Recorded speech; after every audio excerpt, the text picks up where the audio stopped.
What's good, y'all? I'm Jerry. About to check out 10 biggest stars to never be in the WWE video game. This video is by Cultaholic Wrestling.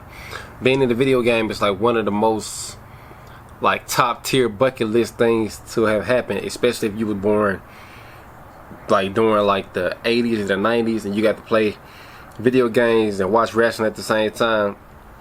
And when WWE brought the video games out, you get to play as your favorite wrestler inside those video games, man. And it's like one of the most exciting things for a kid and for a wrestler himself, because most wrestlers grew up during the video game era. They will be lucky to have their characters actually inside the video game. So we about to hop into this video and see who's on this list as the biggest stars to never be in the WWE video game. So let's go. From No Mercy on the N64 to the SmackDown vs. Raw series, 07. to UK's recent efforts, WWE video games are always a total blast. Well, except for 2K20, that was just a train wreck from start to finish. The graphics was just terrible on that game. You would have thought that every single major star would have made an appearance in digital form. Yeah. Well, dear viewer, at least 10 of them haven't, otherwise we wouldn't have a list. But before we start, we are only I'm excited to see this list, though. WWE released console games, so no arcade games and no mobile games like Supercard or console WWE games only. Champions. Sorry, DSP.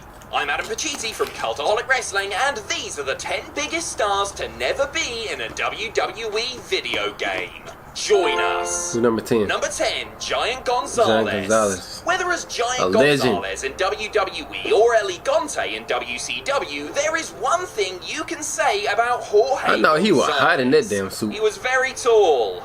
Aside from his astounding height, Gonzalez had pretty much nothing going for him between the ropes. He couldn't bump, he couldn't sell, he could barely walk convincingly, and yet he was gainfully employed by several of the world's top wrestling companies. That's crazy. The big man is perhaps most famous for his match against The Undertaker at WrestleMania 9. Despite being a victim of the legendary streak, WWE have made absolutely no effort to immortalize Gonzalez in game form. How they put Great Khali in the game before they did Giant Gonzalez? In the past, so there was definitely scope for them to do the same with this one. Ooh. He may have only been on WWE's books for less than a year, but Gonzalez actually has a glittering career to draw from. Over the course of his career, he shared the ring with the likes of Ric Flair, Sting, and other legends. That said, I'm not quite sure how his finisher of using a chloroform-soaked rag would translate into a game engine. Number 9, James Ellsworth. I'm surprised they never put Ellsworth in the game. James Ellsworth wasn't a big star. Let me remind you that he holds several victories over AJ Styles and turned heel in the main event of a WWE pay-per-view. You know who else did that? Stone Cold Steve Austin. So there. After first appearing as a jobber for Braun Strowman to consume whole, the Chinless Wonder started appearing regularly on SmackDown as part of Dean Ambrose's feud with the Phenomenal One. After turning bad, Ellsworth would join up with Carmella and serve as her valet/pet during her big push in 2017. He also won the first ever Women's Money in the Bank ladder match, but we really don't need to cover that travesty again. Ellsworth was featured on WWE TV from 2016 to 2018, giving him a decent window to get into a game. However, this never happened, not even as a manager. I wonder why. You would have thought he would have been a game developer's dream. I mean, his head is basically just one giant polygon. Number 8, Zach Gowen. In 2003, why didn't they put Zach Gowen in the game? Was signed to a WWE like, here comes the pain of Mind you, this was only after John Laurinaitis accidentally tried to sign a different one-legged wrestler by mistake. Anyway, with that faux pas out of the way, Gowen was free to embark on his journey as a WWE superstar. This was a journey that included a feud with Mr. McMahon, getting his prosthetic leg pulled off by Roddy Piper, and getting chucked down some stairs by Brock Lesnar. Brock was just an asshole back then. Were WrestleMania 19 for the GameCube, which would have already been in development when he joined, and Survivor Series, which was a Game Boy Advance game with limited capacity. Still, it would have been really interesting to see how Gowen's unique wrestling style would have translated to a video game format. Number 7, The Patriots. Del Who is Wilkes, that? aka the Patriot, aka that guy that had Kurt Angle's music before Kurt Angle did, made his name in various promotions across the US and Japan before rocking up in the World Wrestling Federation just as it was ticking over into the Attitude Era. A masked man with an undying love for all things Morica, the Patriot debuted as the perfect opponent for Bret Hart during his Yay Canada, Boo USA gimmick in 1997.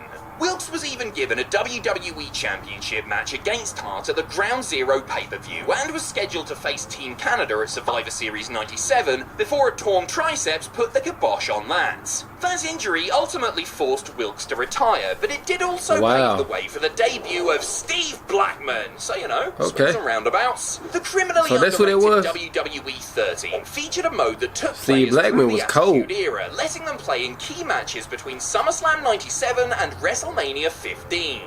This would have been a great way to get the Patriot in a game, but sadly Ground Zero was absent from this mode. You mean they didn't include Max Mini versus El Torito? Shame on them all. Number 6, Rocky Johnson. To some fans, Soul Man Johnson's greatest contribution to wrestling was siring Dwayne "The Rock" Johnson. However, those fans are fools, because outside of helping to create one of Hollywood's biggest stars, Johnson was also a more than accomplished wrestler in his own right. Alongside Tony Atlas, he captured the World Tag Team Championships in 1983, the duo becoming the first black athletes to do so.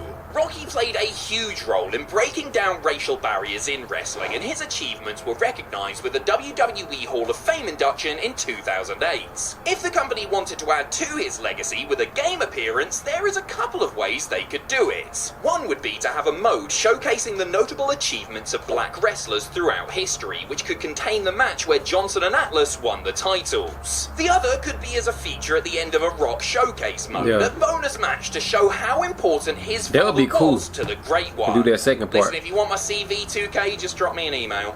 Number 5, Bull Nakano. One of the women responsible for just about keeping her division alive during the early 90s was Medusa, aka Alundra Blaze. WWE finally acknowledged her accomplishments by including her in 2K16.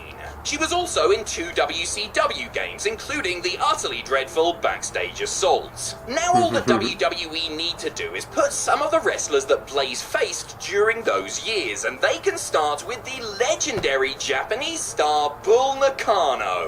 After rising up the ranks in All Japan Women's Pro Wrestling, Nakano debuted for WWE in a major way when she aligned with Luna to take on Blaze at SummerSlam 1994. Fun fact, this was also the first ever women's match to take place at SummerSlam. Really? Before you know. A history of women's wrestling showcase mode would have to include the SummerSlam 94 match in it, which would be a fantastic way to let players finally control the Japanese icon.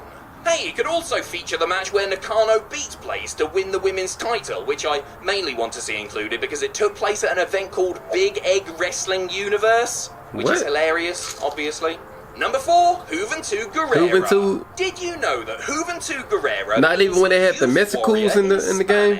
And that is pretty accurate. The guy hasn't aged a day since 1998. A pillar of WCW's excellent cruiserweight division, Juvi mixed up with some of the best lightweights in the world throughout the 90s. They had the Mexicals in the game. Rey Mysterio, Billy Kidman, Jushin Thunder Liger. Guerrera battled them all and looked pretty damn good whilst doing it. He would jump over to WWE in 2005 to join the Mexicals alongside he got released. That's what happened. Psychosis. There are plenty of ways to get Juvi into a WWE video game, but a WCW Cruiserweight showcase would be epic and would have to feature the Juice in some form or another. WWE had the chance to include this man in the Rey Mysterio showcase from 2K22, but unfortunately we are still waiting for the chance to hit our friends with a virtual Juvi driver.